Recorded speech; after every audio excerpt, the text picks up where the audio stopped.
Hi guys, this is Helen Labardi. Welcome to Money Healer Show. Please don't forget to subscribe to our channel. And today I have a special guest. Her name is Alexis Espinosa. She's a mindfulness teacher and a mindfulness educator. Thank you, Alexis, for coming to my show today. I am so excited to have you. We have so much to talk about. I cannot wait to start. So, Alexis, thank you. Go ahead. Sure. Well, first of all, thank you for having me. I'm really happy and excited to share.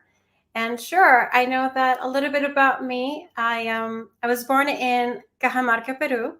Beautiful. We're neighbors. I was raised in Arequipa, Peru, and I migrated to the U.S. when I was a preteen.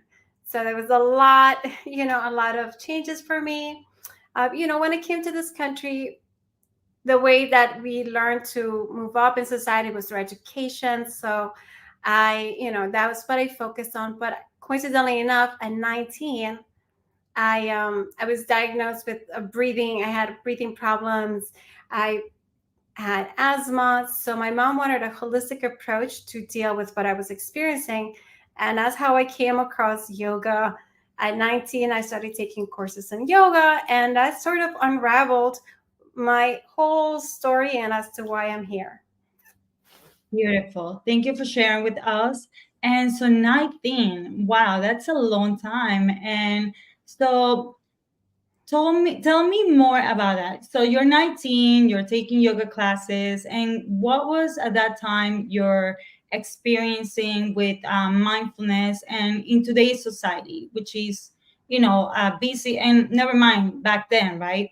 When yoga was still like a woo kind of topic.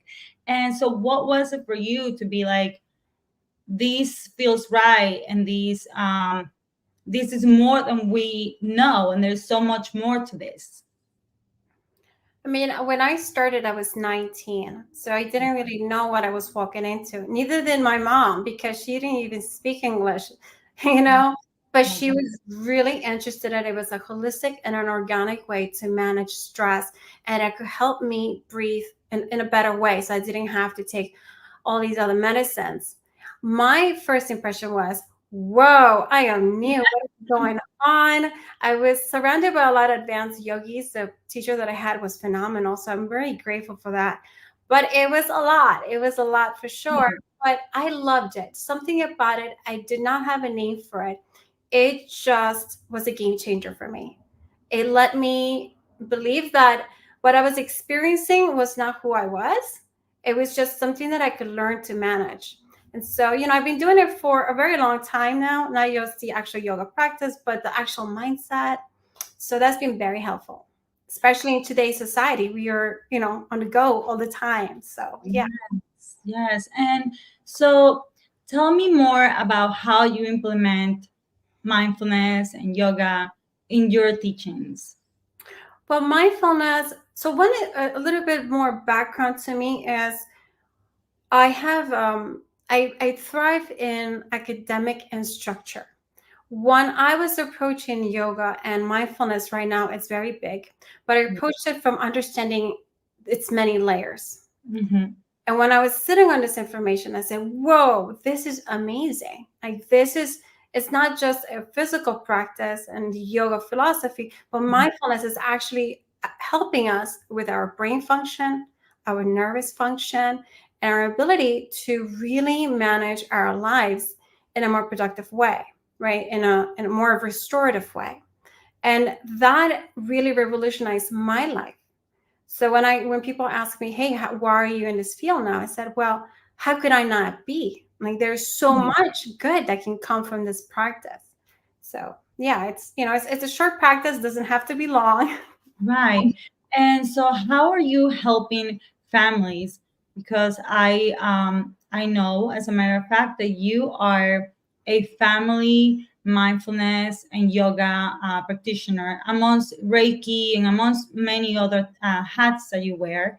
And so how is that for you? How is that bringing joy to you? How is that you see it and touching families' lives now, not just one on one, but now just starting them young. And so I love that you're doing that.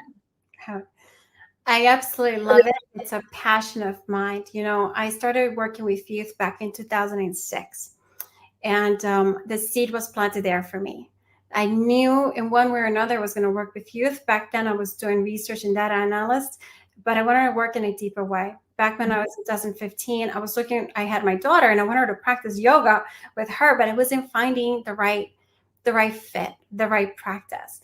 So when I started teaching back in 2020, I knew I had to work with families. I knew families needed us in a deeper way, right? Because a lot of the classes are just for the kids, but the moms or the dads or their caregivers also need that practice so that it can help us then give to the little ones. So working with families is passionate because you get to see the duality, you get to see the interactions, you get to see that you're literally being right there in the present moment awareness. And that's beautiful because we get to see pre-existing generational patterns, the good ones too, of course, manifest. And that's such a beautiful and rewarding experience above all.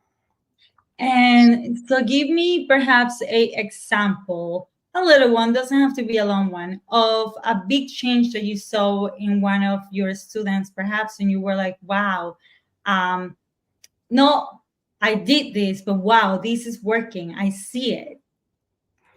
Oh my God, I cannot tell you how many examples I have. So many, so many. One of the last ones, I was having a conversation with a family. So the child, how learning happens in children. It's what we think they should learn and how they actually learn is two different things. So the kid always showed up to class, but the child had a hard time doing the practice in front of the classroom, which I allowed it to. We have our community yoga rules and all these things. Mm-hmm. Mom kept coming in. She said, I know he doesn't practice here, but he practices at home. And where it matters, he'll sometimes remind me, Mom, let's do this breathing practice, or let's just focus on this. So there was leadership and a confidence attribute that the child was tapping into. And that was not happening in my classroom, that was happening outside, where I felt validated, of course. I know as teachers, our heart goes out and we don't often get that validation. So Right. I have a lot of examples, but that was the last one. I love that one. That's a perfect example. There's no more example than that.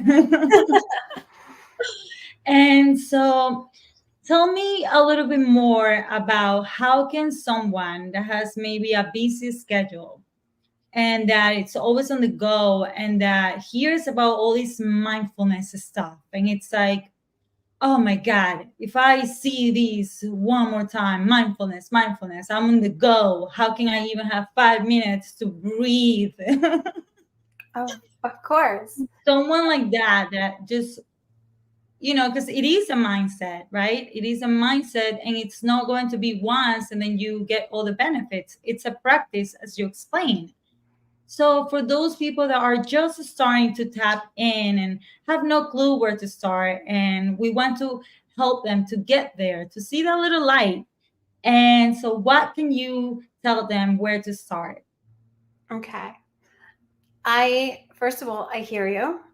I mean, when people talk about technology, I get the same feeling. I Yeah. get overwhelmed. Oh my God, make it simple. So I like to make it tangible for people. When we talk about mindfulness, it's not, oh my God, you have to be present moment awareness all the time.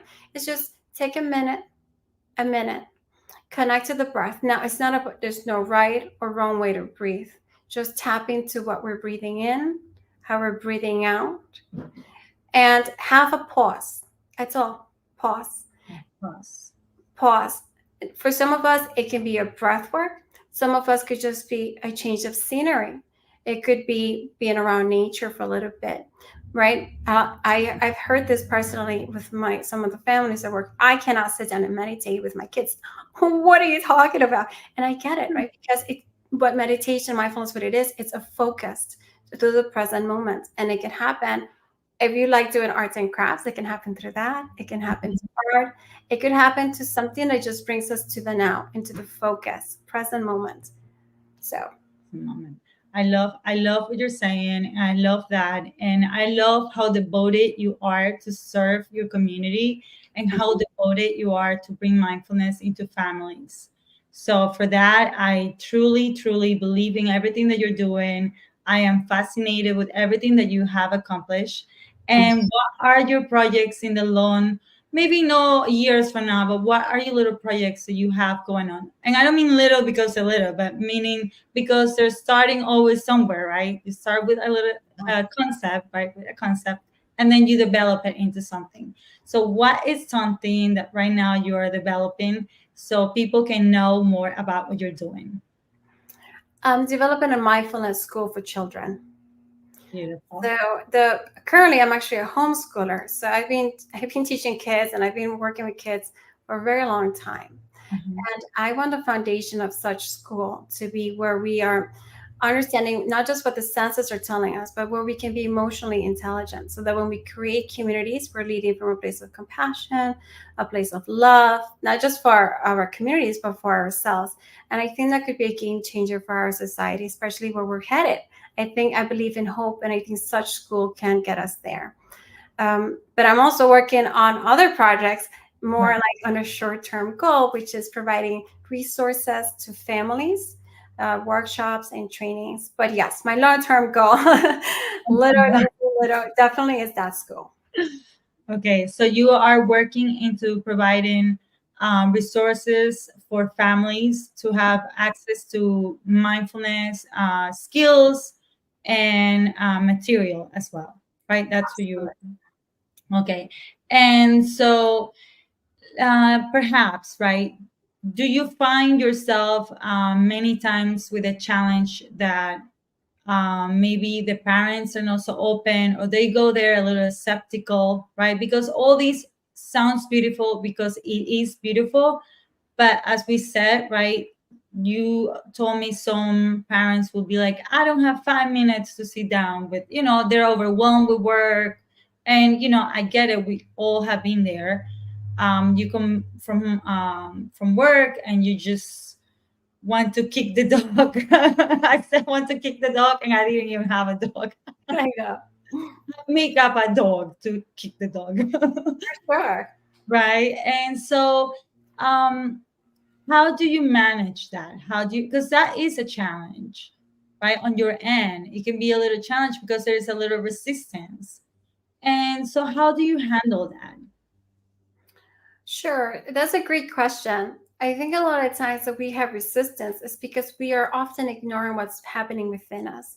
So I would definitely check in, and some of the conversations we talk about is like, well, what do you do for your self care? Because obviously we're running low on something, and often that's because if you're a caregiver, parent, you're often run you're we're our society has taught us to just give, give, give, and not fill our cup up. So I would start with self care first and foremost. We don't take care of the body, we don't take care of the mind, we don't take care of the other layers of who we are, is going to affect in our resistance, into our crankiness, and into other feelings that we may, or thoughts that we may think in ourselves. So I know for one parent is another example.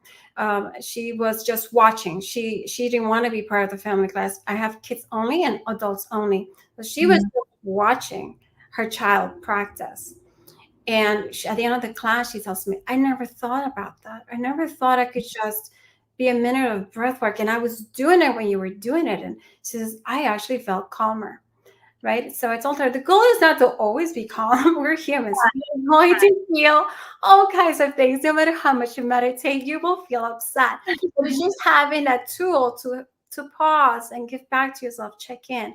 So that was And then, the conversation got developed to something else. But so I would say, to your question, self-care it's probably what's going to help with opening our minds, because we know what then that's going to feel like.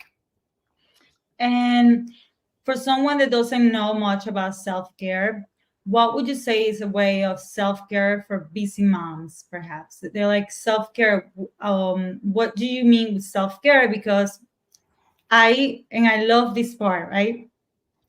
I was one of those, I believe so. Self-care. Let me treat myself. Let me go buy a pair of shoes. Let me treat myself. Let me go get my nails, which all of that is okay. There's no right or wrong. But that what was happening, that was instant gratification, as we know. And the minute I didn't have that, then I was back to the same feeling, which was not feeling well, right? So if we talk about inner, right, the inner beauty of these things, the feelings, emotions, the mindfulness, and all that we have with us, what will self-care look for someone that doesn't know other than going shopping or going to buy any Of course.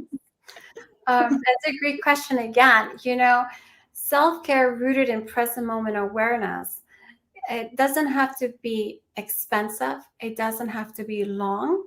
It's about, how I like to explain it is, we have to take care of the body first, right? So that doesn't mean it's going to cost us money. It can be in the smallest and simplest of ways. And consistency, right? Short bouts of times that are consistent.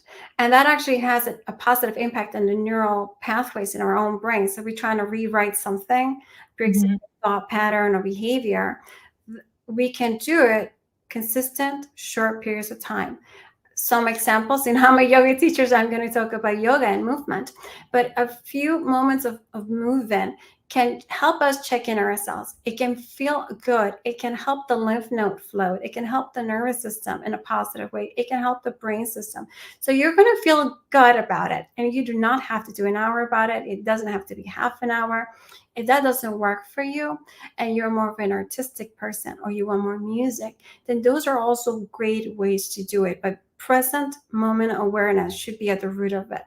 Maybe it's nature. If you have a backyard, if you walk in the park, if you can walk, or join any forms of exercise, short periods of consistency rooted in present moment awareness.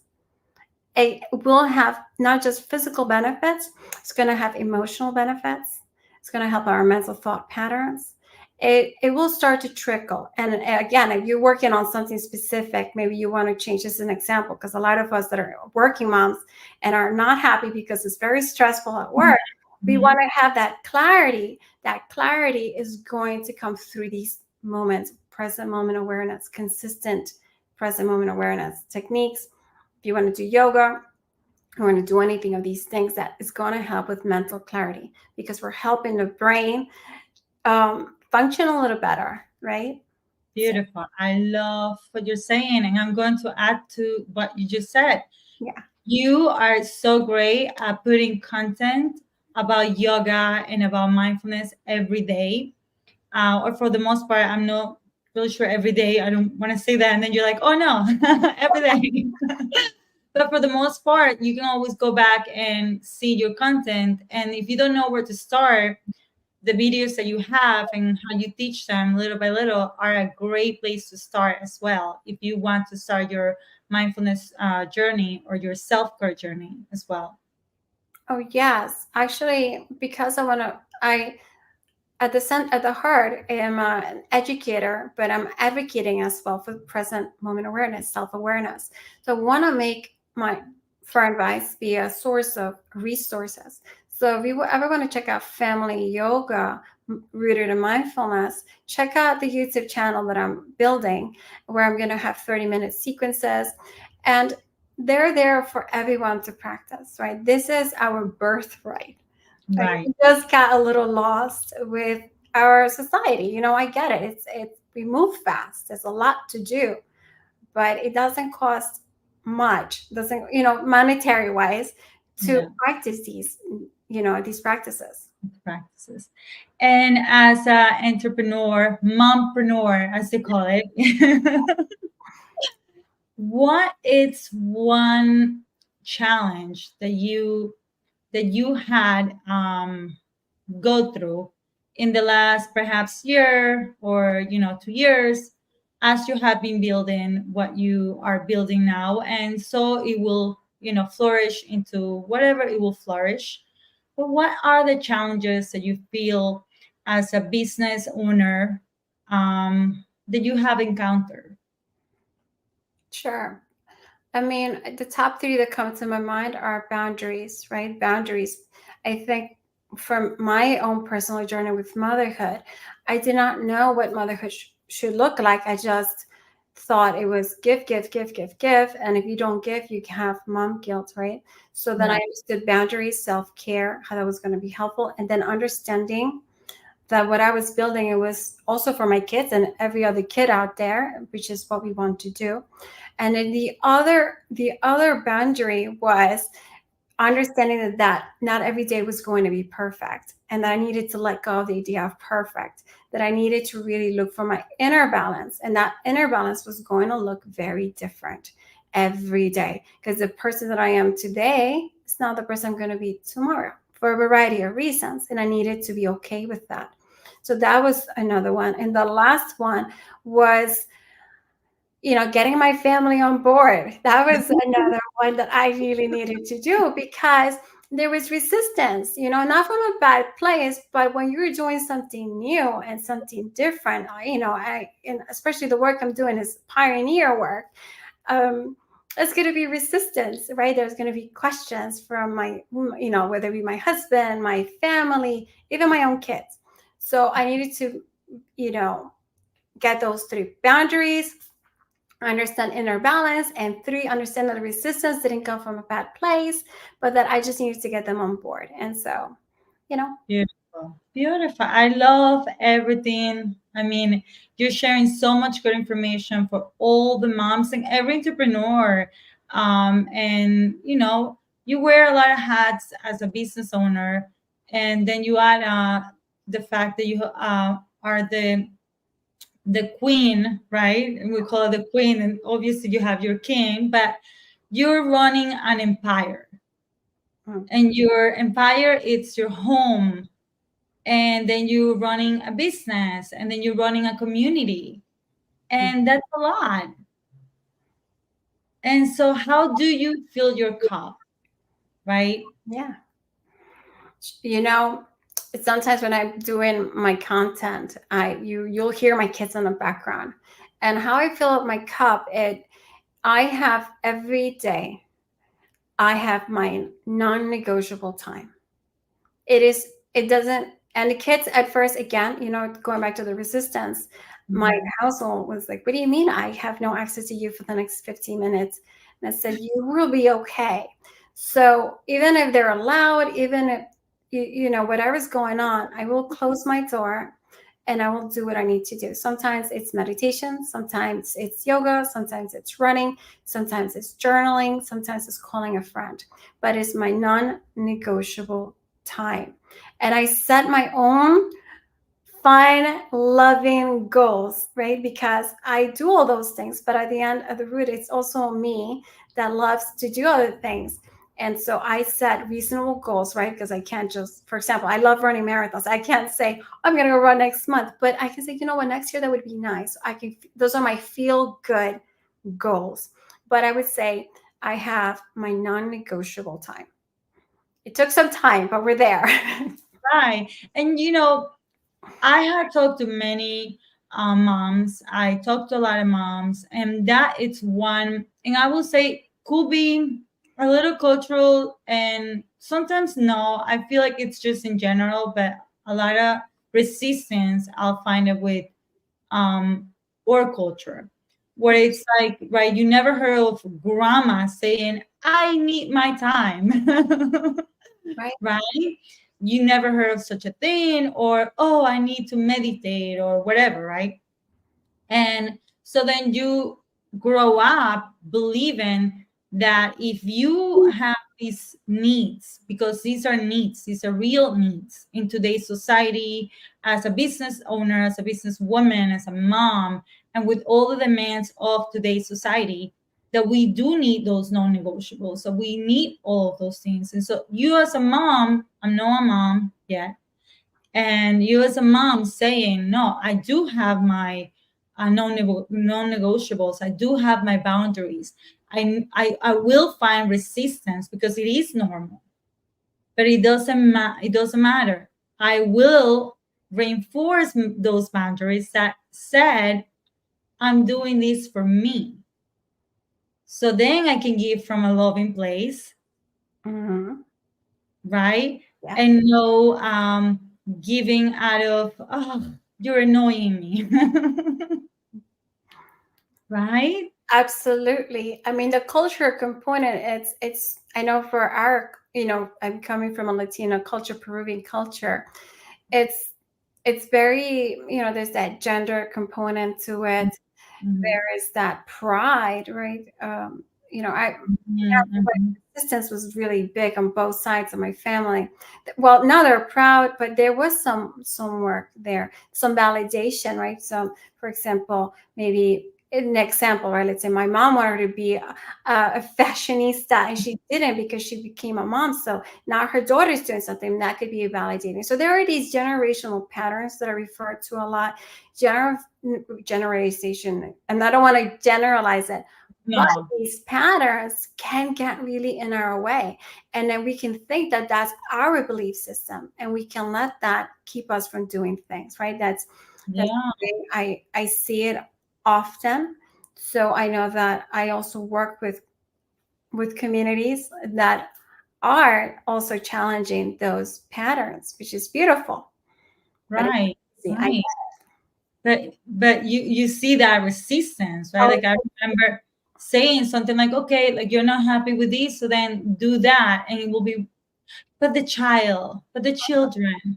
And I don't have children, and I will kind of be, I do have a husband though, which I have to be like, I'm meditating. And he's like, what are you doing? And then I have to have a whole conversation about me wanting to meditate or meditating, and then I'm out of my meditation zone. So perhaps the same. yeah, yeah.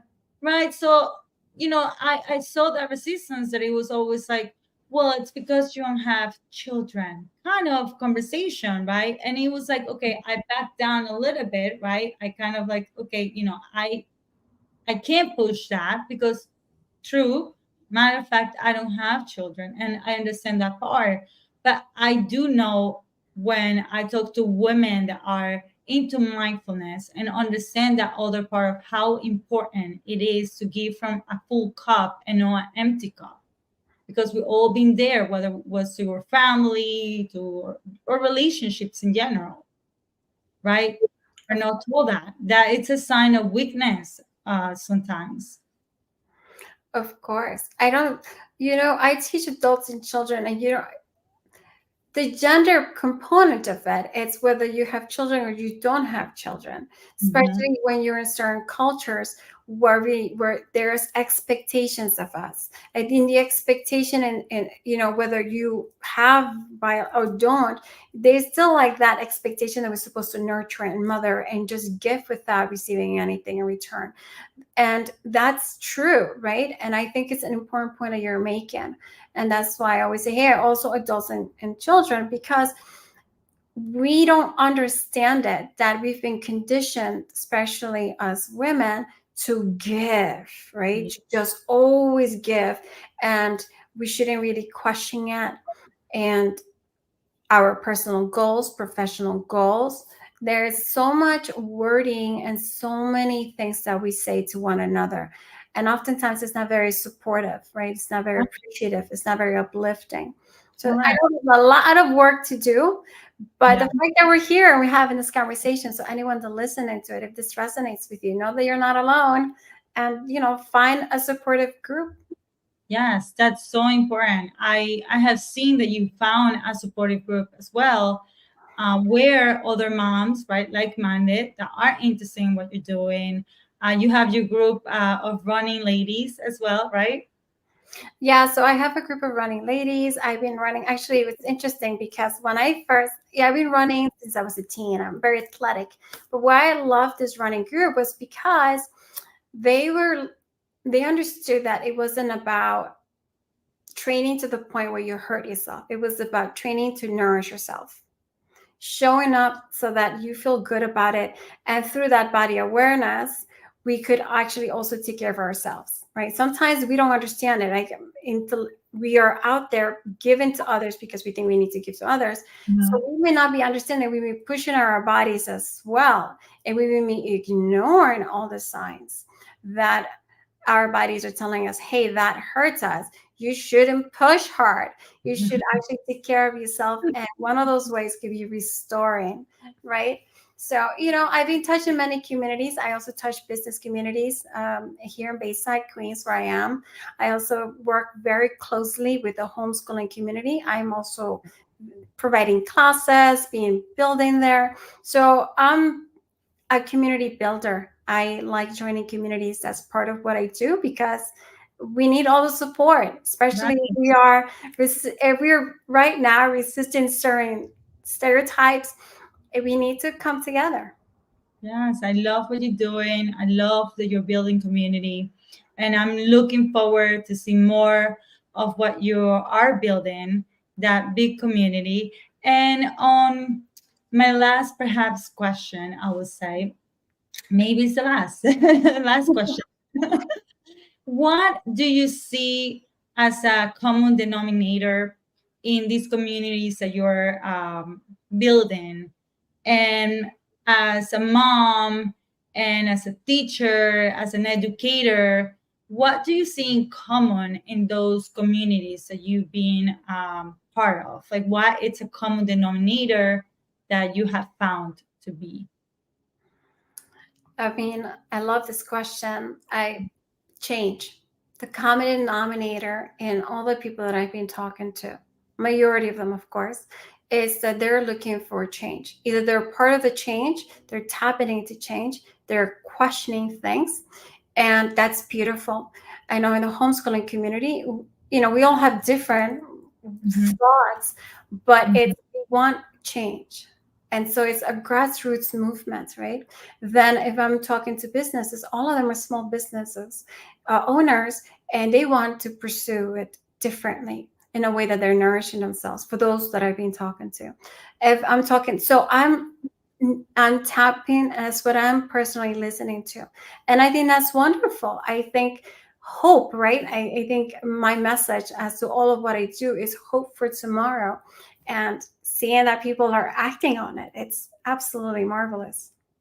Right. And you are um, literally changing it from the root, which is the youth, because that is the future, right? Mhm. That is a legacy as well. You are building your legacy.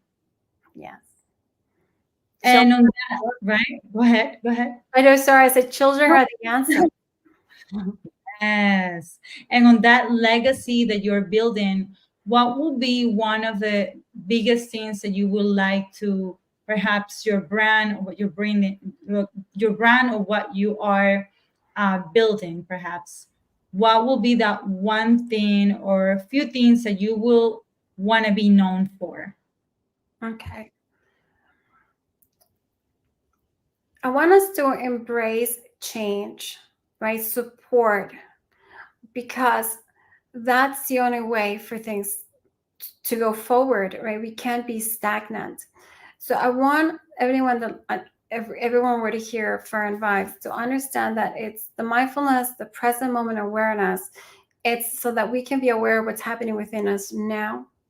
We can recognize the patterns, we can restore, and then we can expand on that, expand our consciousness, expand ourselves emotionally, right? Be emotionally intelligent so that we're not operating from a perspective of fear or Mm. stress or just, reacting, but we have that pause, that ability to process.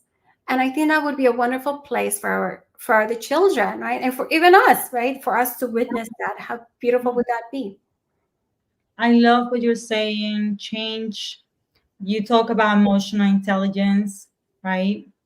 how important that is in today's society, and how we're not taught, perhaps in regular schooling system, we're not taught those skills. Not when I went to school. I mean, I don't know. I have not been back in high school in a while, or any um, that kind of schooling. And emotional intelligence, I think, wow, what a different adult will be a child that was taught those skills compared to someone that doesn't have those skills. And I can talk from my own experience how not having a lot of tools growing up, and as I've been sharing how I got here, kind of, I've been doing that lately, and going back to how I got here, let me look back into, wow, the skills that you have now today, if we cultivate them in children, we give them those skills, that emotional intelligence, mindfulness, um, and give those, put those in those roots. I mean, dangerous in a good way. Absolutely. Absolutely. We oftentimes look at the back and we're not focused that the now is important so that we can go to the future. Yes. And so for children, what would be one of the, because you teach many, many skills, but one will be the number one skill that you will encourage children to learn as as they're being taught emotional intelligence, and as they're being taught all these other skills. But what will be the number one in your perspective that you like to teach to your to young children you're teaching? Number one, right now I'm working a lot with social emotional skill sets. The one that I would say is we are not our emotions. Sometimes we want our kids to only feel one way or to behave one way. And I think that can have little negative side effects. I tell the kids, all emotions are okay. We just pause and then we do something about it. We are not our emotions. And they're all okay. Like, it's okay. We can work through them. Right, we're not all. I like that very much. We're not our emotions, right? I think that should be a quote. Yeah, it's beautiful. And so we have still a couple more minutes. And it goes back to a few questions that I asked you, but I wanted to really ask you this part. And so, in your point of view, how do you think that mindfulness can possibly impact the overall well-being and the academic performance of children? Of course. I mean, that's such an important question. I'm so glad you asked that question because I love that question. So, if the brain system is, let's say we're a scenario, always stressed out, always, upset, and we're not regulating that, our brain system is not going to be able to focus accordingly. We're going to go into the limbic system. So we're just going to be reacting on anger and fear. And eventually that's going to tap into the nervous system. And we're going to go into fight and flight mode. Then our is going to affect our organs, how our heart is going to be functioning. It's going to affect our digestive system. So then what that's doing is just affecting our own, we're not going to be able to learn. We're not going to learn anything. We are in survival mode. And it's not like a right or wrong. Hey, I'm going to choose to be there. It's just the way the body is responding, right? Especially children. Children don't have the vocabulary for that. They're just going to appear as not behaving a certain way. So there's no learning going to happen. None. They're in survival mode. And they don't have the words to say anything about it. And no one to advocate for them. So in our, like some schools, they may be loud, overcrowded. So, it's no right or wrong, but that's just a physiological response. So having a place where there's calmness, focusing on present moment awareness, understanding the kids learn through movement and these other ways. There's a lot of talk about that too. I research a lot of these things.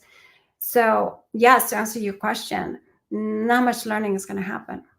I love that. So these skills will help them to learn at ease for the most part, right? Of course, there's always, a hole in the back. Absolutely. I think, it's going to have a lot more positives than anything. And it could definitely help those kids who may need a little bit a different approach, right? It's just thinking outside the box, basically. We're thinking outside the box, and instead of saying, hey, you need to memorize this, we're going to approach it from how can we make this experience a more calmer one, for a lack of a better word, I mean, fascinating, and how important it is what you're doing, because that, I believe, that will give an outlet for, every child learns different, and education has come a long way. But I share this. I didn't have a great experience with my own education through the teaching,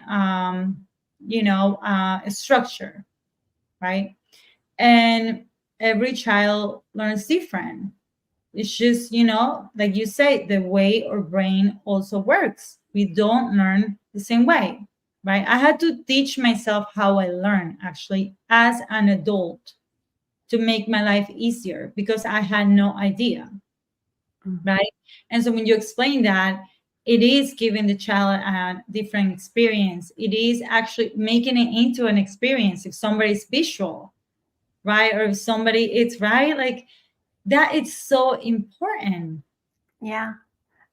Especially little children, we need more hands-on for them. So getting their hands dirty and getting their feet exposed to the ground, all these things are beneficial for their learning, and for especially because their brain systems and nervous systems are developing. You're not born with everything done set, right? The bones are growing, they're fusing, everything is growing, including the brain. So being mindful of this, and like you're saying, if you're visual, if you're an auditory, or you're a combination of everything, it's just, I'm kinesthetic. I can't stop moving. I got a lot of trouble. I am always on the move. Like, that's how I self-care. So, but everyone is different. Like, my daughter will go towards music, right? I that's not my thing. I just need to be on the go, on the move. So you're right. And how important to acknowledge that as well, right? Because unfortunately, it's not, should be common sense, but it's not, right? It's not. It's just, it's a curriculum in the end of the day, and there's a lot of checklists, right?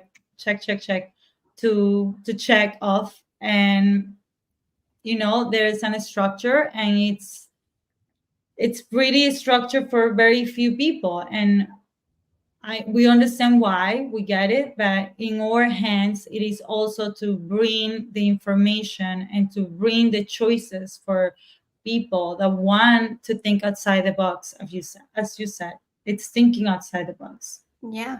And I think that's what mindfulness can help us do, is we can think outside the box. And I think that's what we need. I think for a better tomorrow, for hope, we need to really think outside the box. You can't really see what we have now, and we cannot imagine that it's working, because it's not. So we have to come from a point of love and compassion, and think outside the box, and say, you know what, let's try a different approach. Beautiful. And you said you work with entrepreneurs as well, that you've been working with some entrepreneurs. And what have you find that has been helpful for entrepreneurs into their mindfulness practice? Like, what do you see? Like, is it yoga? Is it, because you do Reiki as well, and you do, which I love, the sound healing. Oh, I'm so into it. You have no idea. Sure. What do you see entrepreneurs responding more to? Because it seems sometimes like a little, the more I get to talk to women entrepreneurs, or entrepreneurs in general, the more I see so many similitudes and so many God, like things that we have in common. You know, before I was like, I have nothing in common with anybody. Now it's like, oh, I get it. No, I You know, yeah. understand. So one of the things I can tell you is that, again, it goes back to that change, right? And I think we all are tapping into it in one way or another, where we think, where we feel them being in the now is key. And now everyone's going to have their own little different interpretation of it, which is beautiful, because it's kind of like saying, how are we going to be? There's no right and there's no wrong way to be in the present moment. To experience life is very different, and the way we express it and teach it. So I know that I was talking to another educator, and she told me there were elements of that, and I thought that was wonderful. You know, having a conversation with her, I was also learning from her, and that's so impressive. And then I met someone else that she's a hair educator, and there were elements there as well that she talked about beauty, and it was just beautiful, beautiful, beautiful. So, I mean, right? Some of the work that some of us do that have to do with money, and how Yeah, that's such a beautiful, and you learn so much from that. So, for sure. yeah. So if you don't mind sharing, we did a little work together back Mm-hmm. in the day. That's how we met. I had the pleasure of meeting Alexis and her family, and I was so inspired into what she wanted to do. And I've been watching her journey as well, and she has inspired me as well, watching her in her journey. Oh, And so, it's being a pleasure having you here. It's being more than you can think, because these will be shared to many people, and you never know who you are inspiring, for sure. I learned that big time. Um, and sometimes we don't realize, and we get caught up, right? Me with the numbers, I get caught up with the numbers. That was in the beginning. Me, I was like, numbers, numbers, numbers. And we are so obsessed with these numbers, right? mhm. And you never know that even if 10, 20, or 30 people watch, and then few people out of those 20, 30, something resonated with them, something make them see things differently, and say, oh wait, I am a mom that feels this burnout, feels stress, and wants to kick the dog when I get from work. As a matter of fact, I'm gonna go buy the dog so I can kick it. He can help me learn skills, or even if it's not, you just like, search for the information, learn the skills, and find better ways to deal with these everyday, yeah, it is a hustle, but everyday society, or in today's world, which is fast paced. Mhm. So Yeah. no, go ahead. I mean, I've studied. So before I did this work, I was into sociology and social research. So our society is like, it's a living organism that is changing, has changed, and it will continue to change. And we are at the root of that change.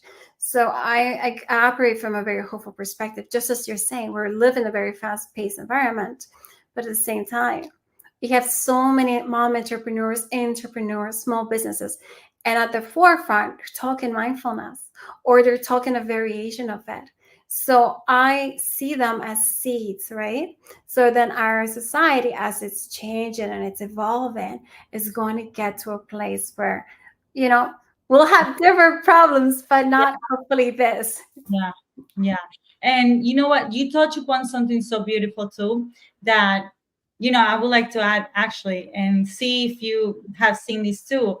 What I find a lot, it's that a lot of women or moms are becoming entrepreneurs into business, that are allowing them to have more flexibility, to be able to be there for their family, to be able to go to the recital, or drop off their kids, or whatever that is. As a mom, they're choosing these careers, or these businesses on that foundation of being able to be more at home and more present with their children. I've seen that a lot. Yeah. I mean, I'm one of them myself, right? I had to figure out what I was going to do. And, we're here to do something and I'll find you, whatever that is. Yeah. But I identify as a mom who does these other things. Like, that's for me personally. I know that's not true for everybody, which is okay. But for my story is I do what I do, but I am a mom first. And I work my classes, my trainings, my workshops, and I put my kiddos there. And, hope is that they'll remember that so that they can understand that to think outside the box, it's an okay thing to do. Right. Right. And that is so beautiful too, because they get involved in it, and you're spending time with them somehow. They still, with mom, and that they still with you. Mm-hmm. Right. And so that's still beautiful. They're one is accounting. No, I'm kidding. He has to compete. He's already telling me, yes, he's adorable. But